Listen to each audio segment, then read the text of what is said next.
What's up? Welcome back to my channel, or for the first time if you're new, I'm Sylvan, and today I'm going to be reacting to Lord of Mysteries Episode 3. I'm fresh off the back of Episode 2, and I'm eager to keep going, want to catch up as quickly as I can, so I'm not going to delay things at all here. Feel free to like and subscribe if you enjoy the video, leave a comment on your thoughts, consider becoming a channel member if you want to support me just that little bit extra, and let's get into this. Okay. I'm curious to see what happens in this episode. I imagine we'll be getting a little bit deeper into the plot related to the notebook and what was going on there, given where we left last episode, and also just, general plot progression makes sense. I'm deeply curious to see if anything, like all of the little details from first episode that didn't come up last episode, if they'll come back, like the clown, regents, stuff like that. Okay, yeah. Seems like this is classic, just bit of core lore stuff that is at the start of every episode. Alright. We already know, I think, 8 of the pathways at this point. Very curious to learn about them. Also very, interested in learning all of the sequences, seeing as, functionally speaking, we don't have 22 different power sets. We have, I don't know, what would it be? Oh god, 22 times 9. Okay, I'll do the math later. Blackthorn Security Company, okay, the official front door of the place. Oh, triggering his own ability. Oh, Secret Order? So, okay, Regents is here. That answers that. Who is Regents and what is he up to? Sun's caught him in a dream. Oh, he had it. Where'd he get it from?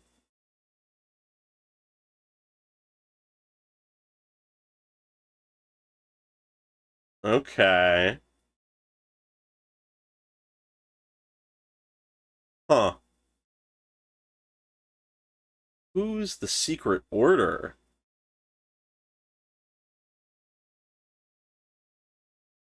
Interesting. Oh? Okay. Don't think we've seen that guy before. Oh, whoa. Hi, maggots.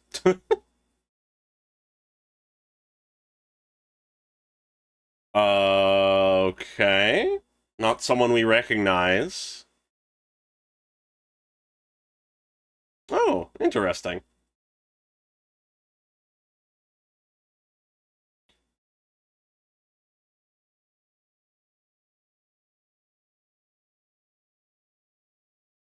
Huh?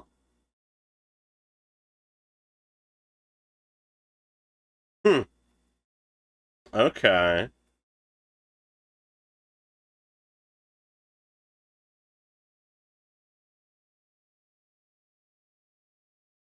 Ray Baber, okay.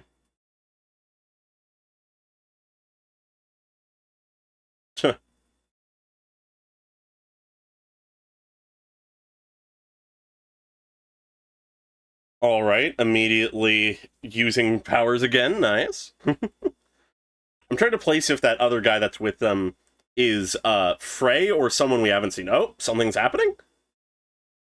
Oh. Powers going haywire? Ah. Okay. The Holy Cathedral, okay. Seeing more of the actual church side of things. Janus Gate, okay. Back here.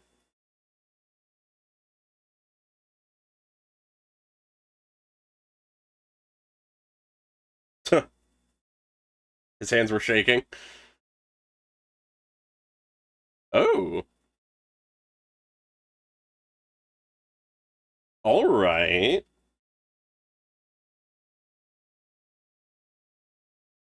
Raid 2 sealed artifact. Okay. Artifacts are a thing we are being introduced to. Beyond our items. Okay. So that's the function. Grade 2 is dangerous, okay. That's the function of the Chanis Gate, though, to seal them. God, this show does, like, angles and vibes so good.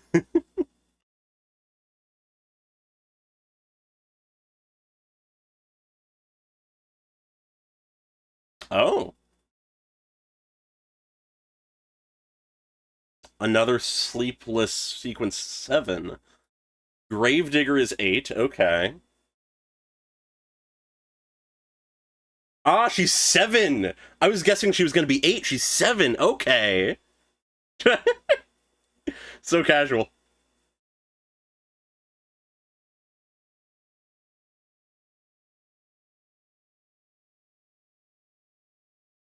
Yeah, so the church is definitely big. Not just them.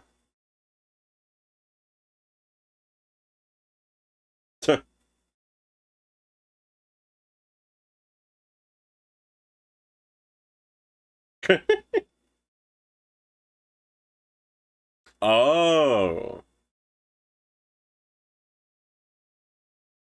Okay, so the Antagonist family created something dangerous.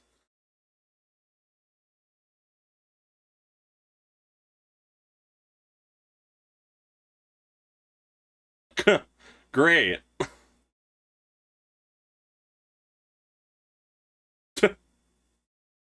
Rather simple, mundane motion. This music. Oh, it's not that simple.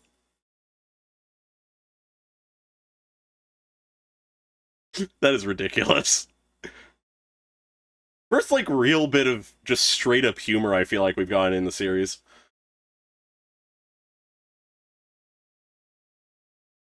So what does this look like?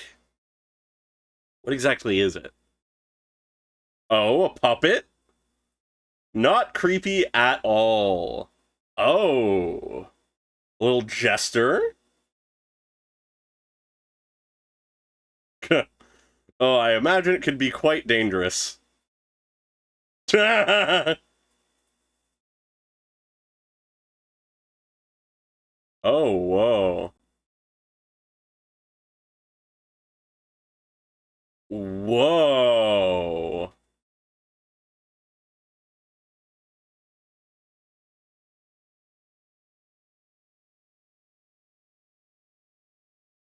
Interesting.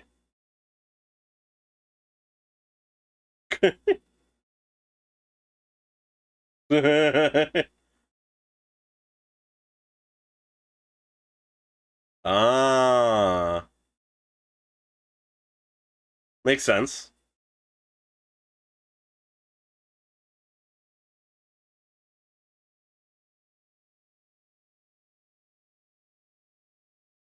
Still isn't considered a massacring demon?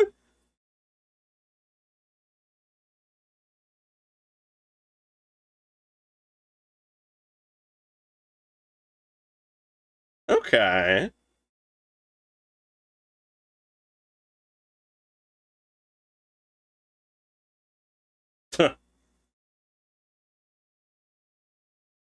Interesting. Huh. Very interesting, like, magic item.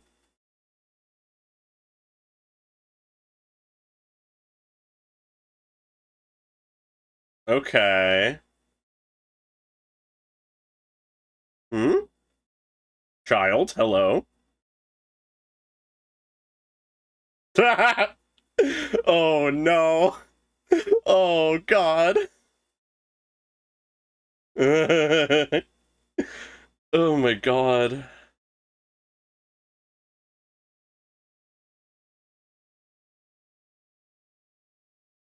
That is very funny. Ooh. I'm vibing with the music so far.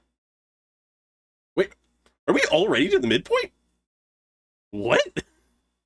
Secret Order.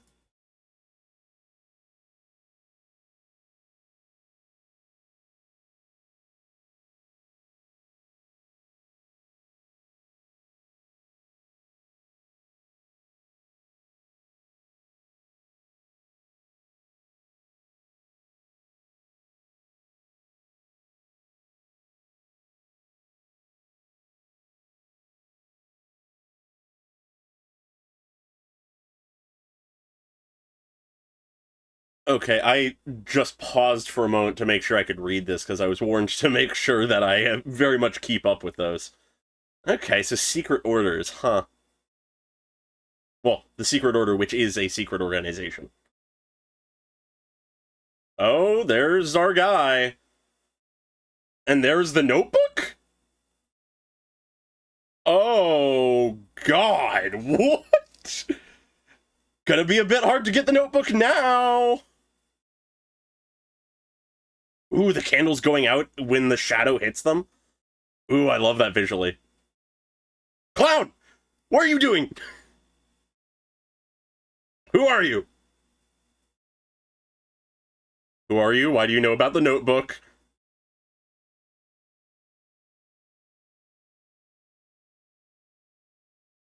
Who the fuck are you, clown? Okay. So, part of the Secret Order, I suppose? Interesting. So the clown is part of the Secret Order, and the Secret Order is after the notebook.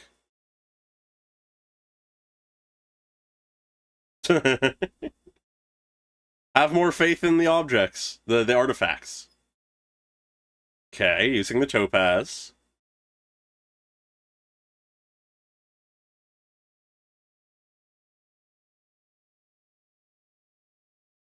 Oh.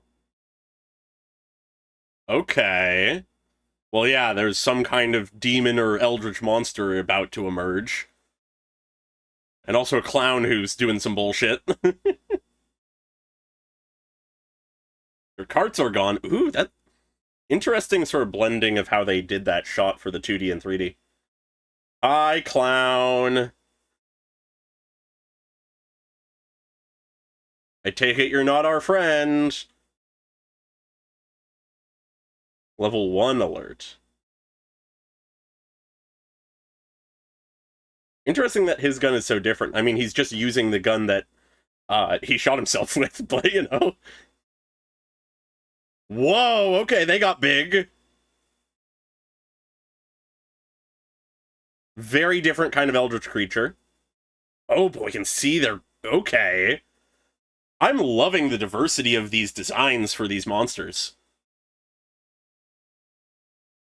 Slumber Charm?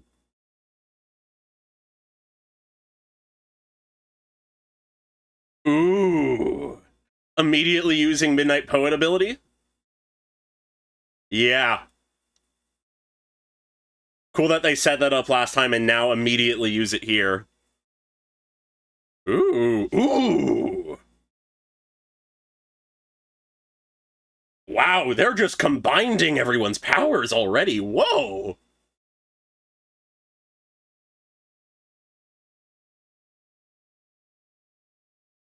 Okay. But the notebook is causing issues, I assume? Yeah, it's not that simple.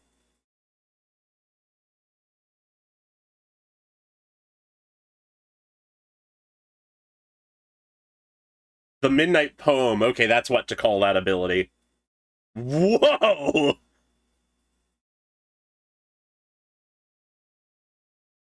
A dead soul? Okay, that's something different then, I guess.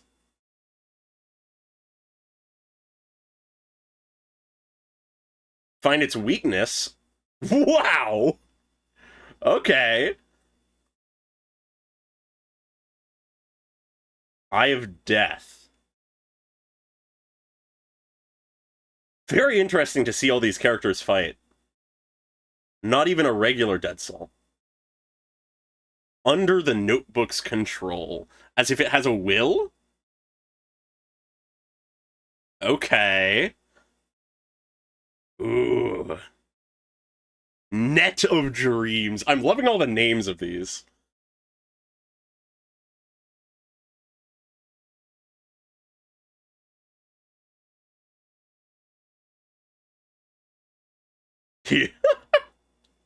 Oh, this is really cool.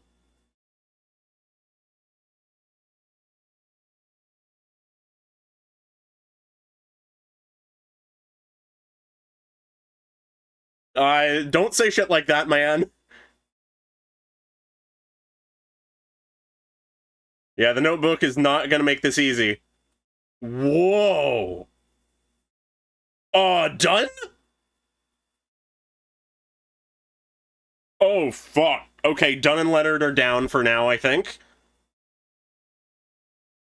Oh, this guy's got a sword. Okay, what can he do? Oh, it's going for the artifact? That can't be good.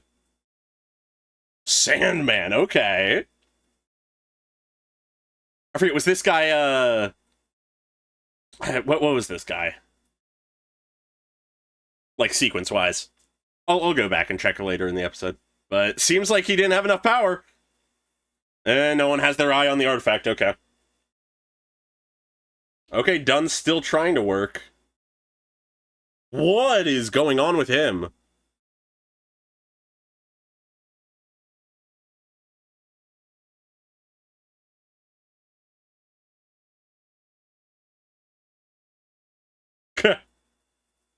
Oh?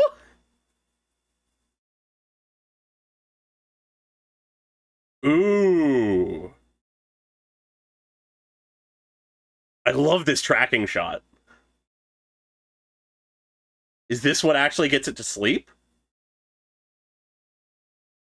Or at least gives her the chance to do her thing? Yo!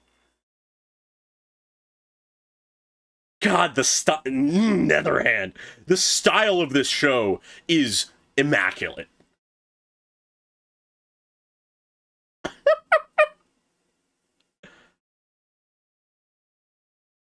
Done, you're not looking great. Oh, geez, okay. Took a lot of her, it would seem. He seems to care about her quite a bit. Interesting. Okay, they have literal healing potions. Good to know.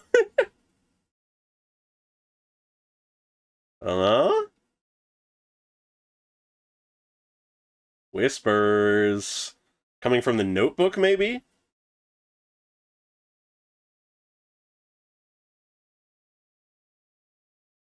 Yep. Ornacus Flagrea. Clown! Well, no, I think that was the Jester artifact. There's the clown!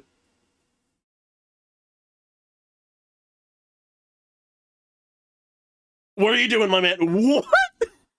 Okay, an illusion. Illusion magic of some kind?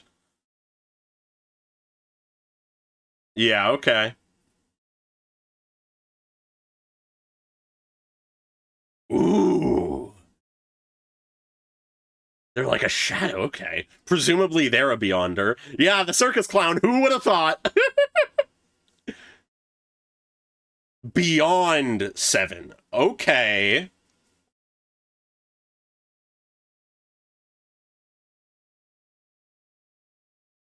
Yeah. God, the motion of the camera is so good. We had some at the end of last episode with the fight there, but it's so much more clear here.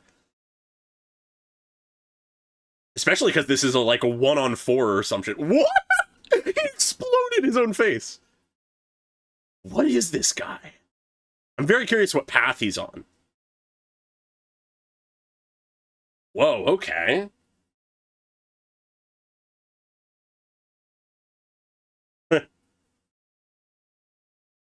Either that or he's just that good.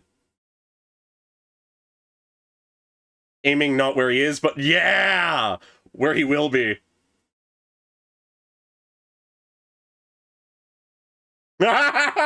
Just randomly guessing. Oh, he's already, like, fine. Interesting. changing it from the gut to the arm. That's a really cool move. Oh, I love this, like, darkness whip as well.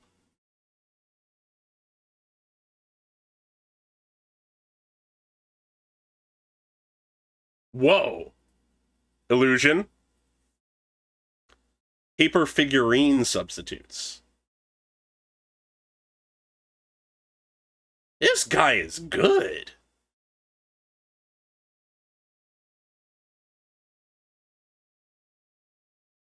It's open.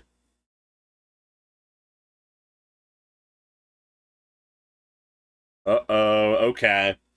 This is where the setup is for. This is where it comes in. Gonna turn people to puppets.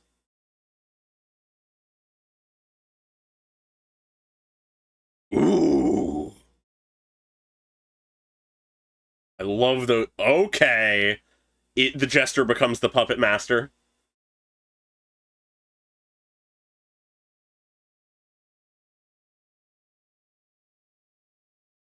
The fog? Yo! Using it now? Wild!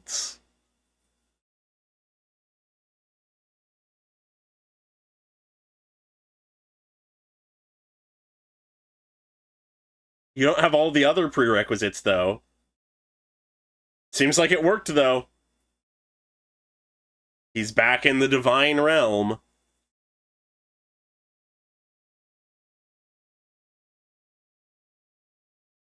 Yeah. Probably.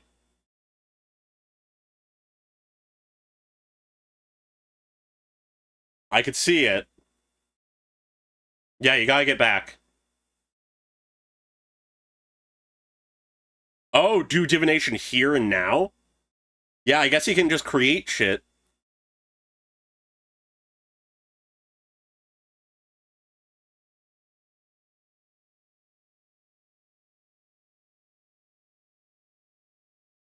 Is it?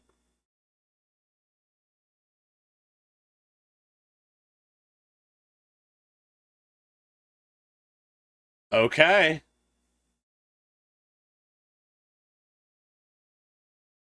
Ooh, the clown? Really?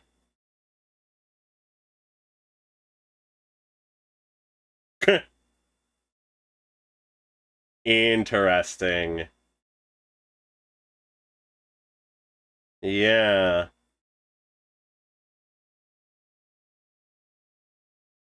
New tokens? A former seer. Whoa. Interesting. So the clown was a former seer?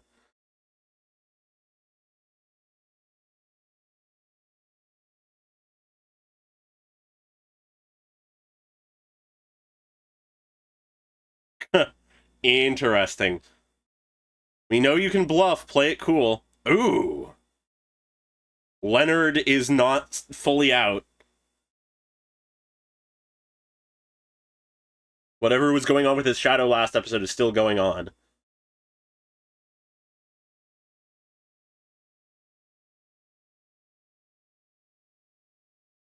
Okay, we don't get to hear it. And here comes Leonard? Or is that the clown? That's the clown.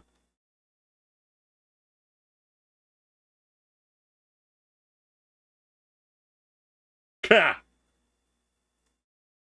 There we go! Pull him in! Yep. You're becoming a puppet yourself. Nice. Nope. He broke himself out of it. And then he just shoots him in the throat! Jesus Christ! That's some good aim. Neck and head. Wow. Imagine you'd want this guy in for questioning, but I guess it'd be hard to do that. Yeah, Secret Order. He's still up. Hornacus again. What is Hornacus's relevance to this? All we know is it's a mountain range, unless it's named after someone or something. What is the relevance of Hornacus? Yeah. Anyways, wake everyone else up.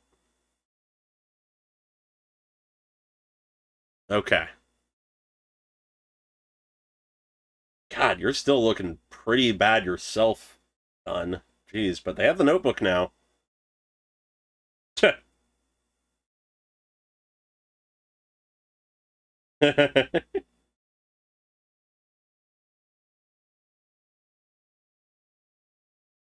Uh-huh. Oh? Leonard thinks they're two of a kind in some way, being unique? Huh. Interesting.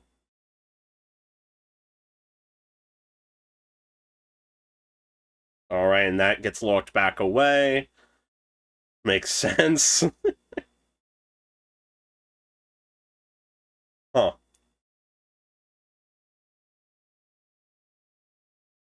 Looking a bit better there.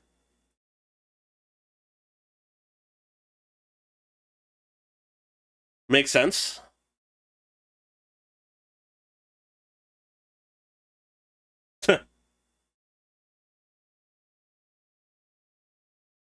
Yeah, I'd say so. Yeah.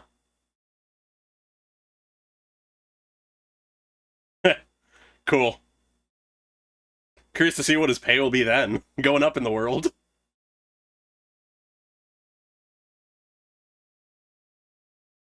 Oh? Okay, interesting thought. Fair.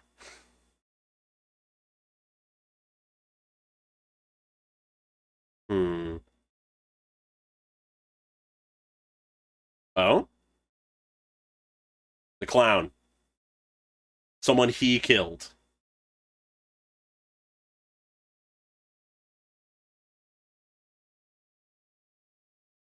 Hmm. Yeah, very much so. I imagine it will to a degree, but in this line of work.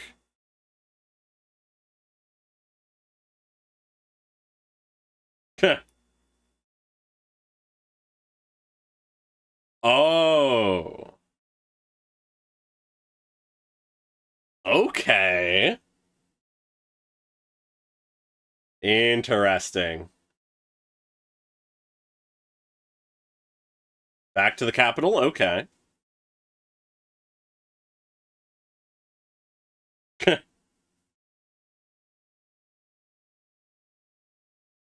Yeah. Obviously not.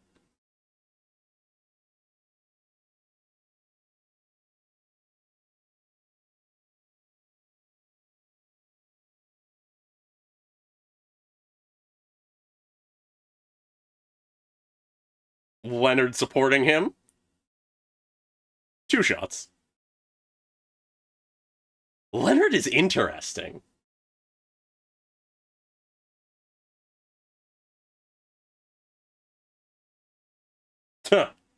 Okay. Alright. Oh?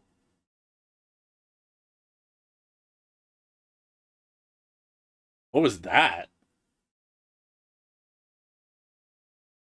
It makes me think of the blue moat that became Alger in the Divine Realm. Is it time for their meeting? Leonard keeping an eye on him. Oh.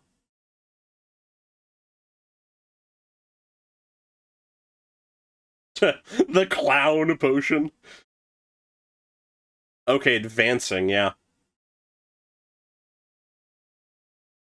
that sort of inevitably answers a question of mine. Huh. Ah, to the university. Okay. Wasn't sure if we'd ever see anything about the university. Suppose it makes sense, though. Professor Isaac Eggers, okay.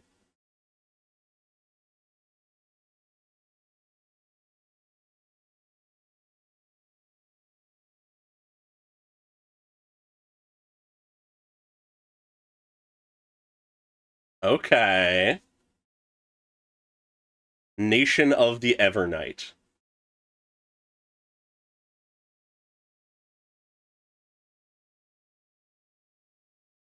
Oh.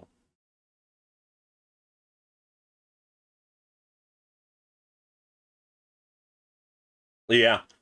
Good resource.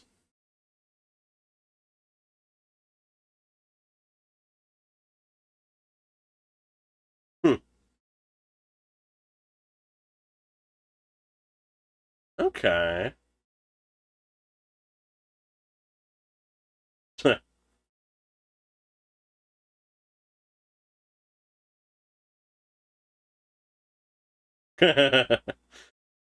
So that's what he's going with.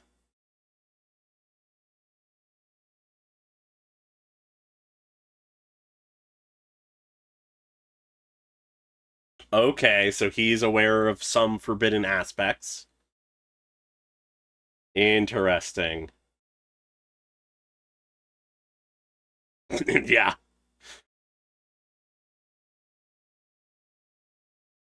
Interesting. Okay. Now, is that meant to be abnormal that he can recognize there's forbidden stuff in history, or... Because I don't fully trust this guy. Interesting, like a mole or something behind the ear? Oh yeah, no, we're not supposed to trust this guy. Ooh, what is going on? I love asking that question in this show. Big ass skeleton, okay. Or the Secret Order, perhaps? And that's the episode. Okay. Interesting. So a lot of plot in this episode, which I very much appreciate. I appreciate last episode being a lot of lore, and then this one being a lot of plot. I can't say I expected the clown to be a sequence 7 like level of power beyonder that's part of a secret order who is against the Nighthawks. Jesus, okay. Wild. And he was a former seer. There's a lot of implications of how the power system works, actually, just in this one episode as well, though. I really vibe with this song, by the way. But we have the explicit mention of advancing to the next sequence. Answers a simple question of mine. That fucking bastard. Of the fact that, yeah, you can progress along them. It's not like you're locked into a sequence or anything. But then also, the implication of someone being a former seerer leads me to think that you can change paths or abandon a path you're on or something. Or maybe what he meant by former seer was just that he was formerly a sequence 9, because everything is pointing to him being a sequence 7, and he knew what sequence 8 was. So, given that Seer is the name of the 9th sequence of the Seer path, maybe that's the implication. Not entirely sure. Okay, so this episode had some good stuff in it. Very much a more plot-focused episode, like I was saying before. I, like the previous episodes, took the time to take more notes.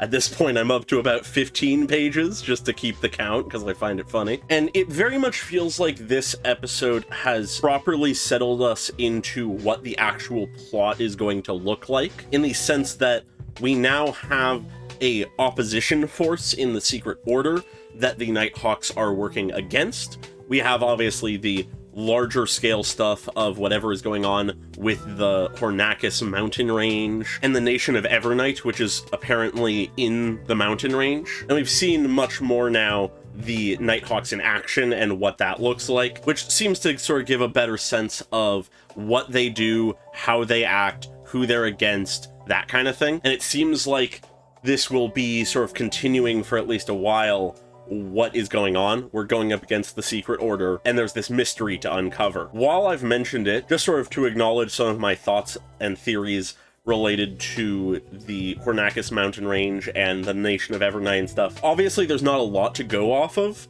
but I can't help but think that perhaps the nation of Evernight is, I don't know, like a nation that revered the Evernight goddess in the Fourth Epoch or something like that, and it might have even been ruled by the Black Emperor, seeing as we got the name Hornakis and Black Emperor from Klein's notebook, so them being related is entirely possible. Beyond that, though, the actual events of the episode are pretty straightforward. So first off, just to make sure I sort of understand things properly, I'm going to sound some of my thoughts here. And as usual, feel free to correct me if I get anything wrong, assuming it's not spoilers. But basically, this episode, we had it figured out that Regents, the guy from the first episode who was tailing Klein, was a member of the Secret Order and seemingly sold the notebook at some point. But oddly enough, since then, the Secret Order has wanted to get it back. My only thought of what could be going on there is that they sold it off so that it could be in some way deciphered or activated like it was, seeing as it's seemingly an artifact of some kind. And so they were just waiting for something along the lines of what happened to Welch and Naya to happen, but then after that wanted to retrieve it. That's sort of my current guess. I'm not entirely sure though. But then from there, it seems like the timeline was that whatever happened to cause Welch and Naya to kill themselves and eventually Klein occurred. Klein took the notebook, dropped it off at this one house, and then went to go kill himself. Then, of course, episode 1 happens, things go awry, all that stuff. But then, at some point in there, Ray Bieber, I don't really know how to say the name, takes it from there. Somehow his mom dies in that room, whether by just proximity to the notebook or due to Ray specifically, seeing as he seemed to have gone off the deep end a little bit. It's not exactly clear, but she died, he took the notebook, and seemingly was trying to use it to, I don't know, restore the Antigonus name, like bring back the glory of the family he descends from. And it seems like he killed at least one person and attempted some kind of ritual for that purpose. Whether turning into a dead soul was his intent is hard to say, but at the very least he was trying to do something with the notebook. So that's my sort of general sense of what the actual timeline of events leading up to finding him there, having transformed, and the fight breaking out is. Meanwhile, we have the clown, who I've been keeping in mind should be relevant somehow because he was in the ED or whatever you want to call it. The clown has finally actually been relevant and seemingly is already done.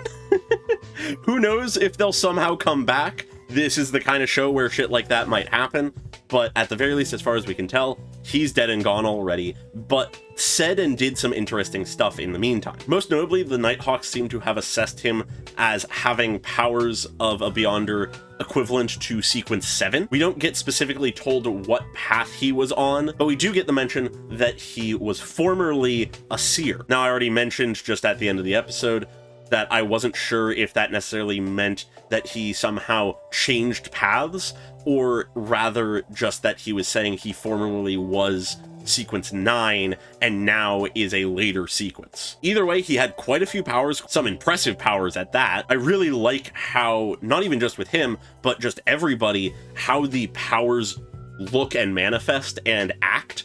It is very distinct. Even if not every power is truly like some incredibly unique thing, the presentation of them is incredible. But back to the clown specifically, it's interesting because obviously they're part of the Secret Order, that much is clear, but what exactly they were trying to achieve and what their plan was is much less clear. It seems like their initial appearance in episode 1 likely was a case of working alongside Regents, trying to track down Klein to reclaim the notebook, basically. And he functionally, in like clown disguise or whatever, spotted Klein, picked him out, and then Regents went after him, and now was here trying to reclaim the notebook, having tracked it down to here, only to be too late to get it before it had merged with Ray, but then seemingly directed Ray to attack the Nighthawks. So obviously we don't know a ton about him or what his intents were or motivations, but the interesting piece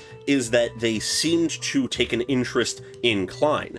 Now, at this point, both the clown and Leonard have taken a notable interest in Klein. They recognize something about him as interesting. And in the case of the clown, enough to actually offer some kind of deal, which entirely just works in Klein's favor here because he learns about the 8th sequence for Seer being clown, which is very funny, and is able to stop the clown. But very notably, after dying, he stayed standing for a bit and repeated Hornacus a few times, emphasizing that that is a very important thing. Either Hornacus is a person who the mountain range is named after, who is a very important figure, or the mountain range itself hides something deeply important. And it's interesting, I think the reason, if I were to guess, for him to, after death, say that name a few times is probably because he was an active puppet of another thing made by the Antigonus family. That's my guess. It has something to do with that family more specifically. Potentially they were a notable family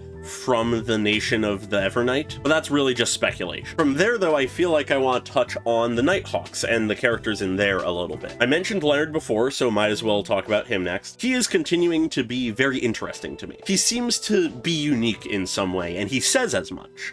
And it seems like that almost might be why he's interested in Klein, is because he thinks Klein is also unique, also stand out in some way. We had a mention in last episode about unique being dangerous when it comes to Beyonders. And so for Leonard to bring that idea of him and Klein being unique is very intriguing, because though so far he seems very much just sort of eccentric, a bit out there, a bit of an oddball, it also, if we are to trust those words from last episode, could imply he is very dangerous if we are not on his good side. We of course have seen his powers, so we know to an extent what he can do, but there is obviously something more that has not been explained about him. He is one of 2 characters I can think of offhand that actively has shadow things going on, because both in this episode and last episode we have his shadow fluctuating, and in last episode we have him even calling out to it specifically, almost as if there is something in his shadow. And interestingly enough, the other one, just to jump entirely separate from what I was saying I was going to cover right now, the other person to have weird shadow stuff was Isaac Eggers, Klein's history professor from Koei University, who is a very intriguing figure. He, at the end of the episode, had his shadow fluctuate and suddenly a skeleton rise out and assemble out of it. And it very much seems like he knows more about what's going on than he lets on. He seems to know something about the Antigonus family, and I would not be surprised if he is in some way affiliated with the Secret Order or some other secret organization. Likely he is about to become another main antagonist figure for the next episode or 2, if not longer. And if he is part of the Secret Order, perhaps he actually had a part to play in Welch, Naya, and Klein getting their hands on the notebook specifically, knowing that they could decipher it, perhaps? I'm not entirely sure. There's a lot of possibilities there, but that's sort of where my head is at. But returning to the Nighthawks, touching on Dunn as a character, I find him very interesting so far. We have like a couple very notable moments of characterization from him. The most standout, I think, is immediately after the Dead Soul has been defeated and Dali is injured, and he immediately is worried about her, goes to her, gives her a healing potion, prioritizing her safety over his own injuries and wear and tear, which inevitably leads me to the question of, is that just how much he cares about his fellow Nighthawks? We had the stuff in last episode about him mourning the dead and all of the fallen who have given their lives in the name of protecting the people of Tingan City and such. So I could very much see that he just very deeply cares about the safety and well-being of his fellow Nighthawks. But there is, of course, the possibility that he specifically cares about Dali to an extent. I won't make any assumptions about if he does or if it's romantic or platonic in nature or anything like that, but it's just sort of a possibility that I have in mind. I'm more leaning towards it just being a general care for Nighthawks, or just people in general, possibly. But I acknowledge the possibility of it being something more personal. Also related to him being injured and stuff, he did not seem like he was in great condition after the fight. Obviously, during the fight, he had a massive stab wound, and there was something going on with his face, perhaps due to overuse of his powers or something like that, but it seems to have a lasting toll that it is taking on him. He was coughing by the end of the episode, and though it may not be related to that, it may just be a random mistake or coincidence, but he seemingly repeated himself at one point when telling Klein what would happen with the notebook. Just sort of a detail I noticed that I'm not sure if it's meant to be anything, but took note of nonetheless. But similarly injured was Dally, who it was good to see again.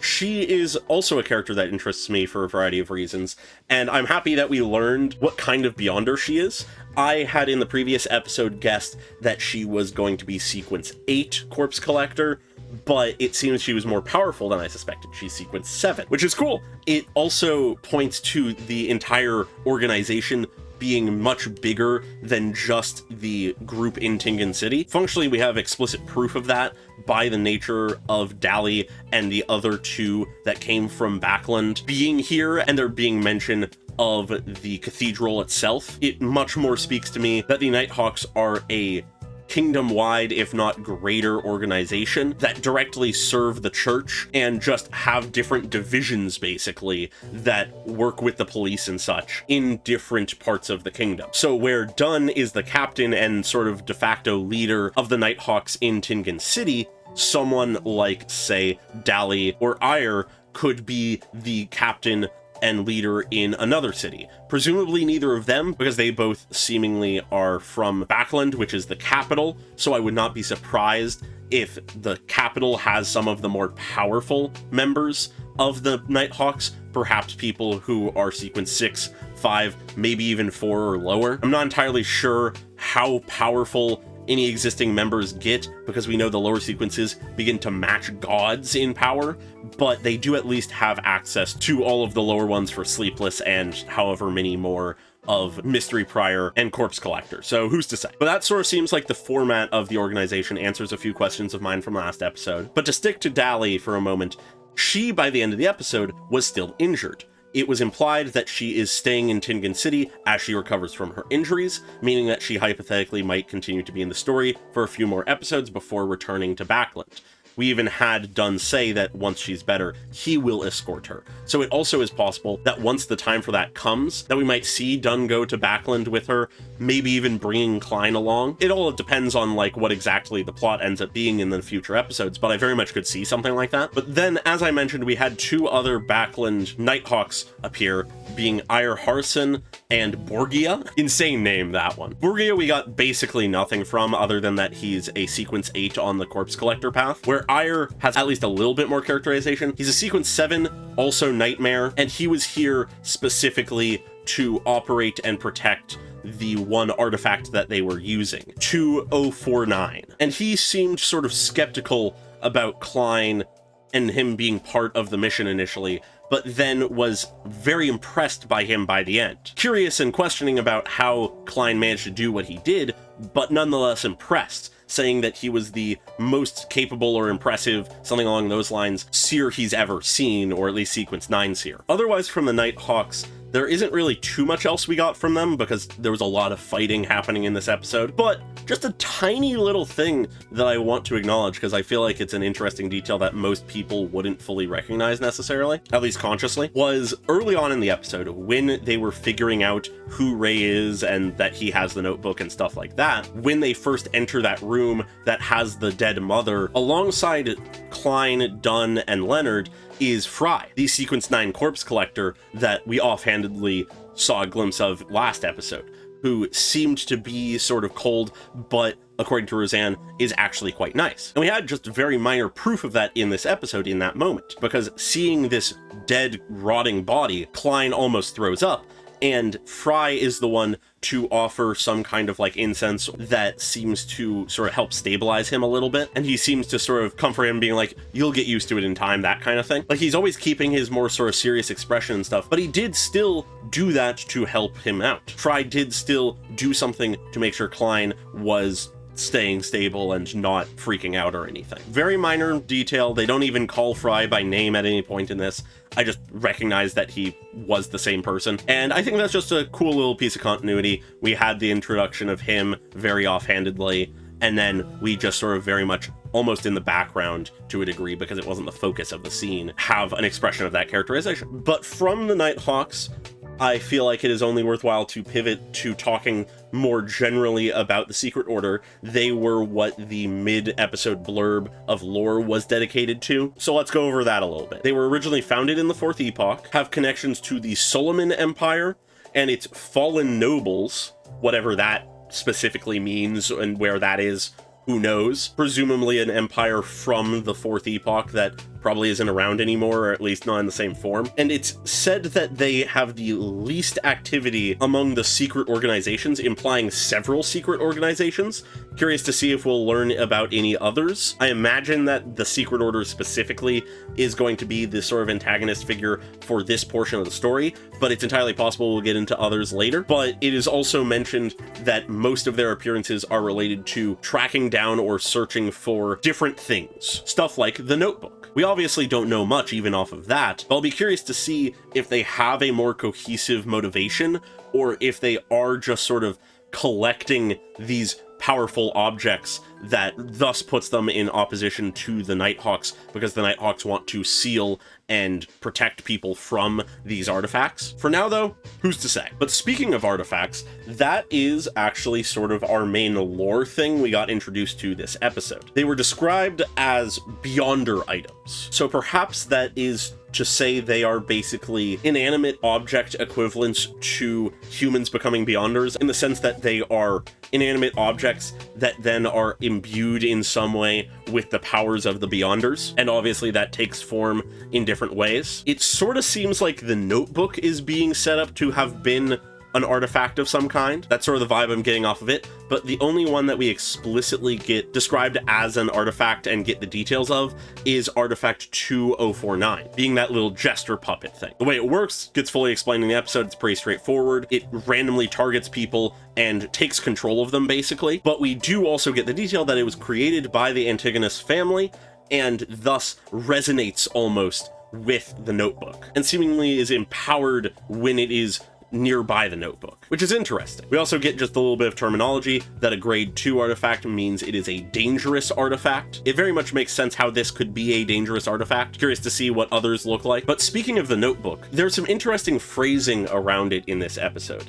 It seems to almost have a will of its own based on how they're talking about it. They described the dead soul as being controlled by the Notebook, which is interesting. Perhaps Welch and Naya were controlled by the Notebook as well in some way, leading to their deaths? I'm not entirely sure, but they did describe it that way, and Klein seemed to sort of be drawn to it, realize where it was after the battle, and unearth it and be able to find it. I'm curious to learn more about it if we're able to. Obviously, we have it mentioned that it's being sent to the cathedral to be verified, and then maybe we can have a look at it.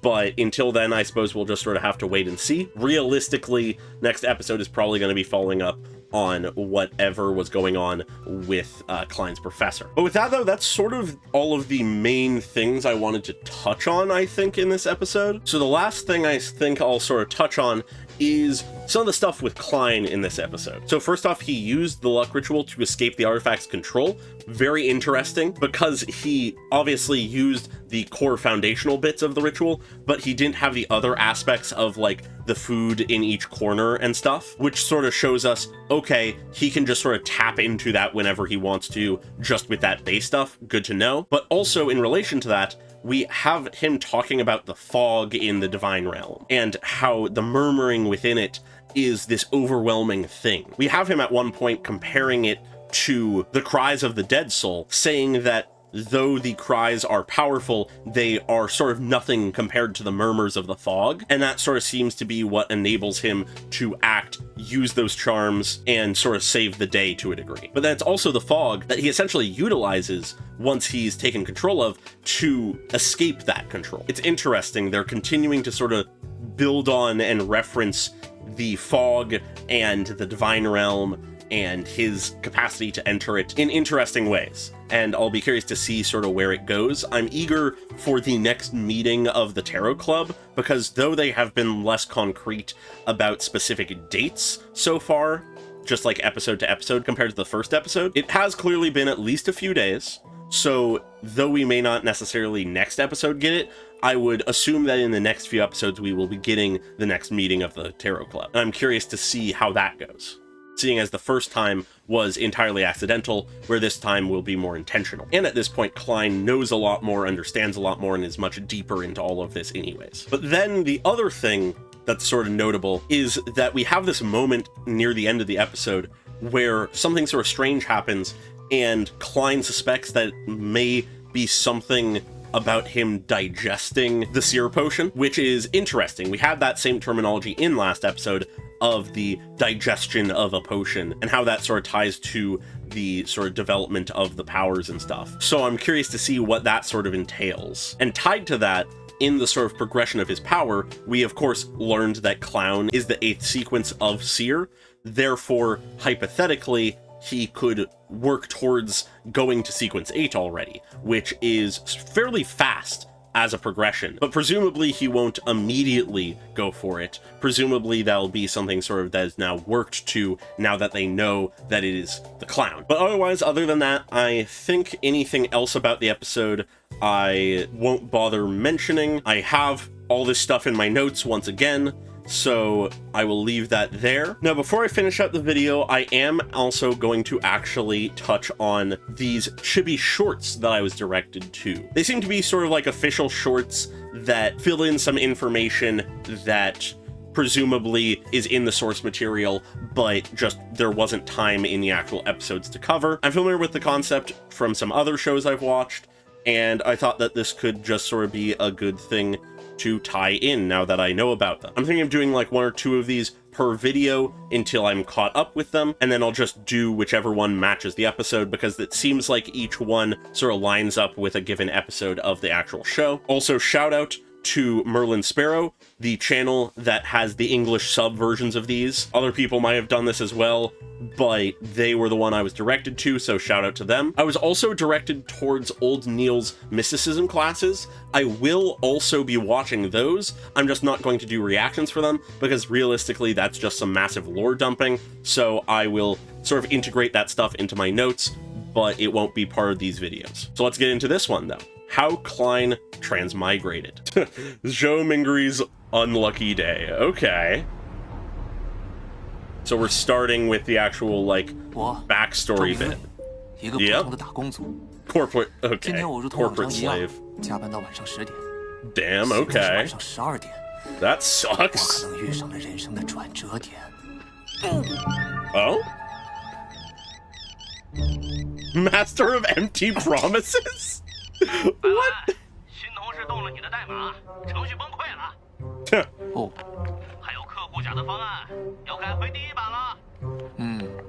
Great. Oh, great.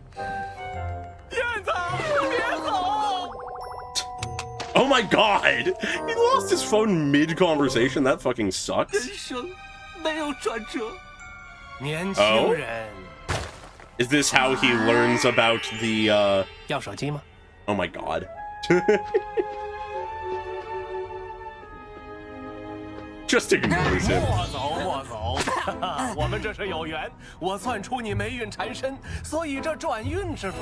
Yeah, okay. Only 10 yuan.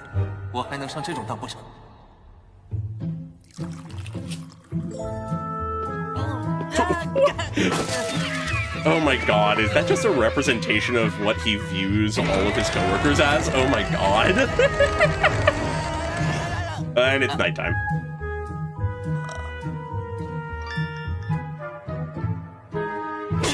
Jesus. 我选择做法。 Huh. 难道真的可以？ Interesting. And then he wakes up as Klein. Okay. That answers some questions. Now then, immediately moving on to the second one, because I'm just going to blast through these. We have buying a cane. Something from the middle of last episode. All right, Wilker. I do love the chibi style that they have going on here. All right, some canes, some hats. Looks like I see his cane already. 想买哪款手杖？沉一点，硬一点。 Heavier and 香 harder. 盐、水沉木和钢铁一样硬，切酥了6遍式。Okay. 那这个呢？香盐、胡桃木、石酥了3遍式。 All right. 这个呢？ Oh, that's gonna be insane. 买得起吗？你就问。这是什么人才会随身带这么多金包？ Yeah. Big payday recently. 先生，您瞧瞧这个现金极品，一定要优雅 Entire change up. 像您这样尊贵的客人，现在就可以享受钻石会员优惠，1箱买全场8折。很好，那我就要。 Not that one.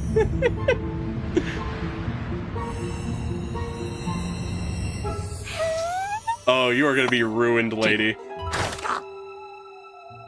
香银水沉木，7酥了6便士，8折正好6酥了。找零14酥了，谢谢。